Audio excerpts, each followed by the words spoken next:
আমাৰ ষষ্ঠ বাৰ্ষিক আদৰণি সভা নপুৰণি ছাত্ৰ ছাত্ৰীসকলৰ আদৰণি সভা।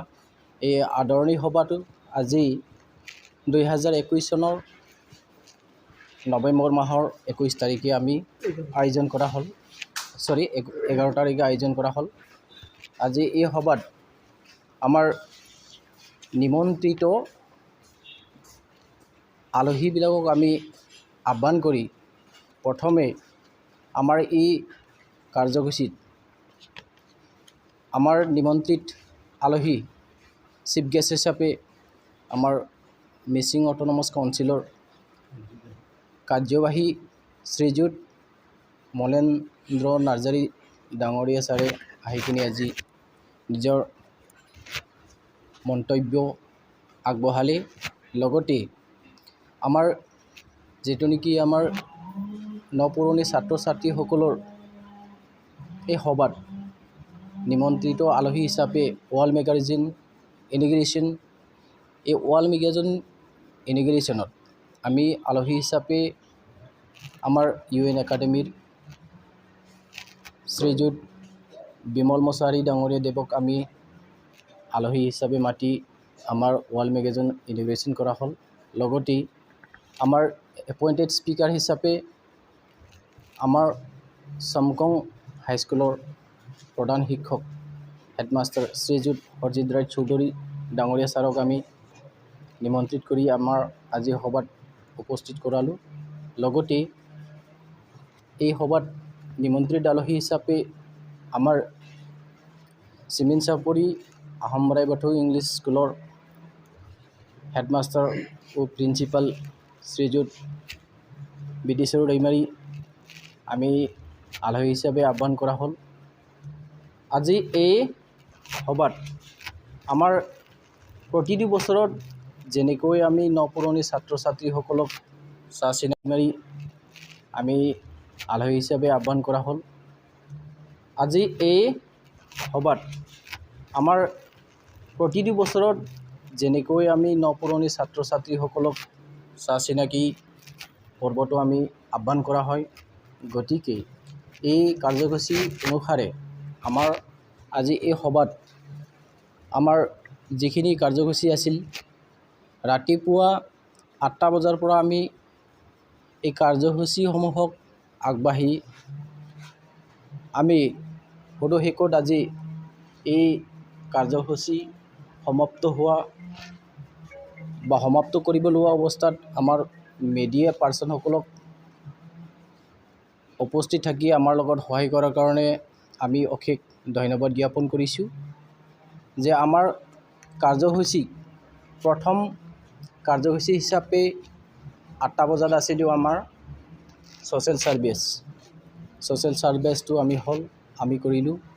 আৰু দ্বিতীয়তে আমাৰ ফ্লেগ হোষ্টিং আছিলে, পতাকা উত্তোলন। এই পতাকা উত্তোলনটো আমাৰ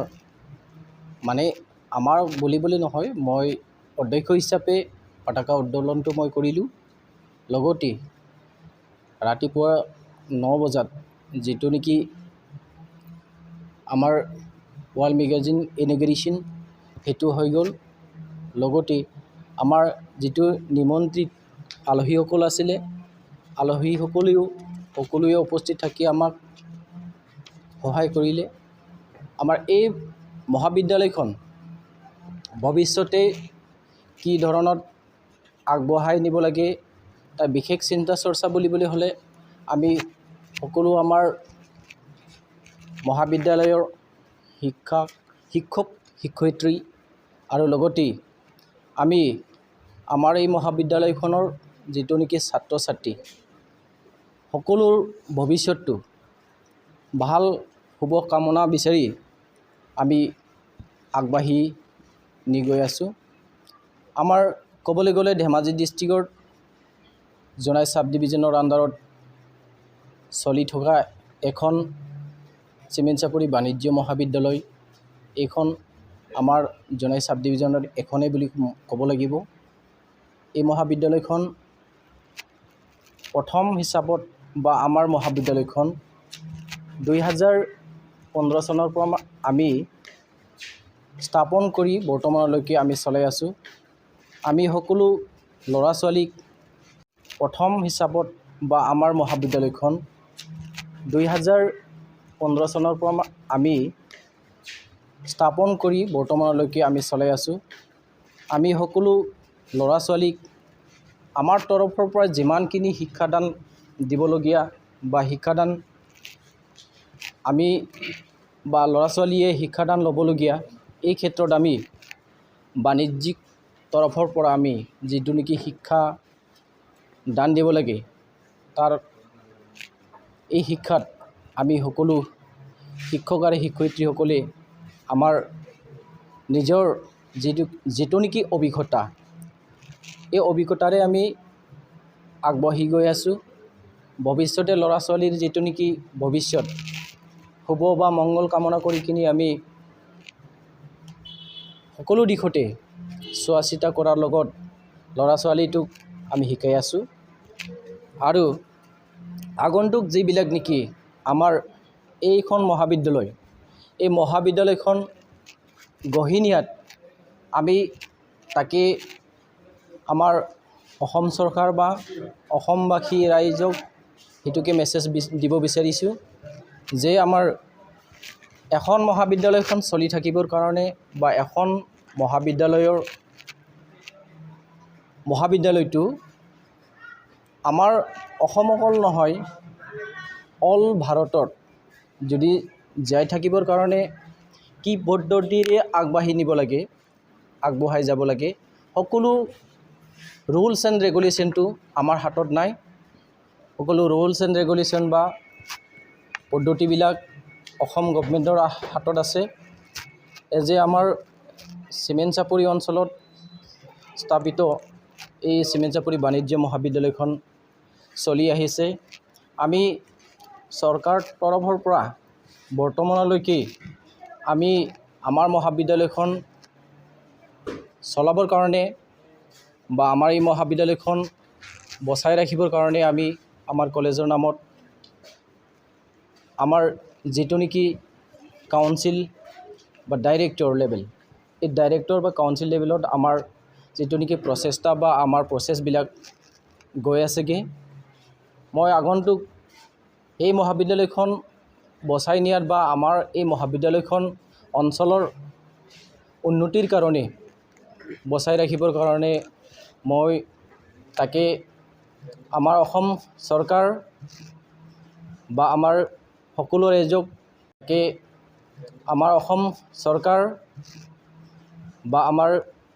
ৰাইজক সেয়েহে মেছেজ দিব বিচাৰিছোঁ যে এখন মহাবিদ্যালয় জীয়াই থাকিবলৈ হ'লে এই মহাবিদ্যালয়খনৰ ভিতৰত এখন পৰিচালনা কমিটি থাকে।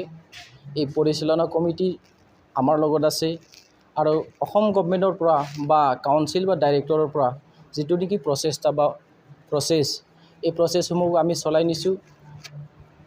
এটি দুখ লগা কথা, আমি 2015 চনৰ পৰা যদি আমাৰ এই মহাবিদ্যালয়খন স্থাপিত কৰা হৈছে, আমি চলাই নিয়াৰ পাছতো আমি গভৰ্ণমেণ্ট বা চৰকাৰৰ লগত যে যোগাযোগ কৰিছোঁ, বিশেষকৈ এই ক্ষেত্ৰত আমাৰ পিছ পৰি থাকি গৈছে বুলি মই ক'ম। কাৰণ আগন্তুক যিটো নেকি শিক্ষানীতি, এই শিক্ষানীতিটো বৰ্তমানৰ যি শিক্ষানীতি তাৰ লগত বহুত পাৰ্থক্য। আজি আমাৰ অসমৰ যিটো নেকি আমাৰ চিফ মিনিষ্টাৰ মাননীয় ডক্টৰ হিমন্ত বিশ্ব শৰ্মা, লগতেই আমাৰ শিক্ষা অনুষ্ঠানৰ লগত জড়িত থকা শিক্ষা minister, education minister doctor Ranoj Pegu ডাঙৰীয়া দেৱক আমি ধন্যবাদ দিব লাগিব যে আমাৰ অসমত চলি থকা যে বিজেপি চৰকাৰ, এই বিজেপি চৰকাৰে আমাক অলপ হ'লেও সহায় কৰিছে বুলি আমি ক'ম। আমাক শিক্ষা অনুষ্ঠানটো বজাই ৰখাত প্ৰচেছটো চলাবৰ কাৰণে আমাক এটা চান্স দিয়াটো আমি দেখি পাইছোঁ। গতিকে ভৱিষ্যতে আমাৰ মহাবিদ্যালয়খন চলিবৰ কাৰণে বা এইখন মহাবিদ্যালয় আমাৰ অঞ্চলৰ ভিতৰত এটা বাণিজ্যিক মহাবিদ্যালয় হিচাপে ৰখাই থ'বৰ কাৰণে আমি চেষ্টা চলাই আছোঁ। আৰু অতি দুখৰ কথা, আমাৰ মহাবিদ্যালয়খন 2015 চনত যেতিয়া স্থাপিত কৰা হৈছিল, তাৰে এক বছৰ পাছত আমাৰ যি মহাবিদ্যালয়, এই মহাবিদ্যালয়খন আমাৰ অসমত ক'বলৈ গ'লে আমাৰ অসমত বানবিধ্বস্ত অঞ্চল বুলি সকলোৱে জানে। এই বানবিধ্বস্তৰ অৱস্থাত, বানবিধ্বস্তৰ কাৰণে আমাৰ মহাবিদ্যালয়খন এসময় বহুত প্ৰলয়ত পৰিব লগা হৈছিল। আৰু তাৰ পাছতে আমাৰ এই মহাবিদ্যালয়খন বৰ্তমান য'ত নেকি অৱস্থিত আছে, এই অৱস্থিত অঞ্চলত বা এই জাগাত আমি স্থায়ীভাৱে নহয়, অস্থায়ীভাৱে আমি বহুত কষ্টত পৰিব লগা হৈছে। সেয়েহে আমি অঞ্চলবাসী বা অসম চৰকাৰক মেছেজ দিব বিচাৰিছোঁ, আমাৰ মহাবিদ্যালয়খনৰ কাৰণে নিশ্চিত বা এটা স্থায়ী আমাক এটা লেণ্ড বা আমাৰ উন্নতিৰ কাৰণে যিবিলাক নেকি আমাক সাহায্য আগবঢ়ায়, এই সাহায্যসমূহ আমাৰ মহাবিদ্যালয়খনক যদি চকু দি আমাৰ এই মহাবিদ্যালয়খন পৰিচালনাত সহায় কৰে যেন মই তাকে অনুৰোধ কৰিছোঁ। লগতে আগন্তুক আহিব লগা যে আমাৰ মহাবিদ্যালয়ৰ যে শিক্ষক শিক্ষয়িত্ৰীটোৰ লগত আমাৰ ছাত্ৰ ছাত্ৰী, আমি সকলোৱে আমাৰ এই মহাবিদ্যালয়খনৰ এটা পৰিয়াল নিচিনা। আমাৰ মহাবিদ্যালয়ত যিবিলাক ল'ৰা ছোৱালী ছাত্ৰ ছাত্ৰীসকলে নামভৰ্তি কৰি বৰ্তমান চলি আছে, এখেতসকলৰ কাৰণে, ল'ৰা ছোৱালীটোৰ কাৰণে আমি উজ্জ্বল ভৱিষ্যত কামনা কৰোঁ। আৰু লগতে আমাৰ যিটো নেকি শিক্ষক শিক্ষয়িত্ৰী টিচাৰ্ছসকলৰ কাৰণে অসম চৰকাৰে যেন চকুমুটি চাই, তাকে আমি আহ্বান জনাইছোঁ। আজি এই আমাৰ ষষ্ঠ বাৰ্ষিক নৱাগত আদৰণি সভাত আজি অন্তিম মুহূৰ্তত আমি আমাৰ লগত উপস্থিত থকা মোৰ শিক্ষাগুৰুৰ লগত ছাত্ৰ ছাত্ৰী আমাৰ লগত উপস্থিত আছে। গতিকে মই সদশিকত তাকে আহ্বান জনাইছোঁ, আমি সকলোৱে একেটা ঘৰৰ একেটা নাৱৰ যাত্ৰী হিচাপে আগবঢ়াই নিয়াত আমি সকলো ৰাইজৰ উজ্জ্বল ভৱিষ্যত বা নিবনুৱা যিবিলাক নেকি ব্যক্তি বা শিক্ষাগুৰুসকল, এইসকলক নিয়াত আমি আগবঢ়াই নিছোঁ। লগতে অঞ্চলৰ উন্নতিৰ কাৰণে আমি আগবঢ়াই যাম আৰু ল'ৰা ছোৱালীটোৰ কাৰণে উজ্জ্বল কামনাটোক বিচাৰিছোঁ। সেয়েহে মই আজি এই সভাত বা আজি এই আপোনালোকৰ যিটো নেকি ইলেক্ট্ৰনিক মিডিয়া, এই মিডিয়াত মই ইমানে কৈ কিনি চমু বক্তব্য ৰাখিব বিচাৰিছোঁ।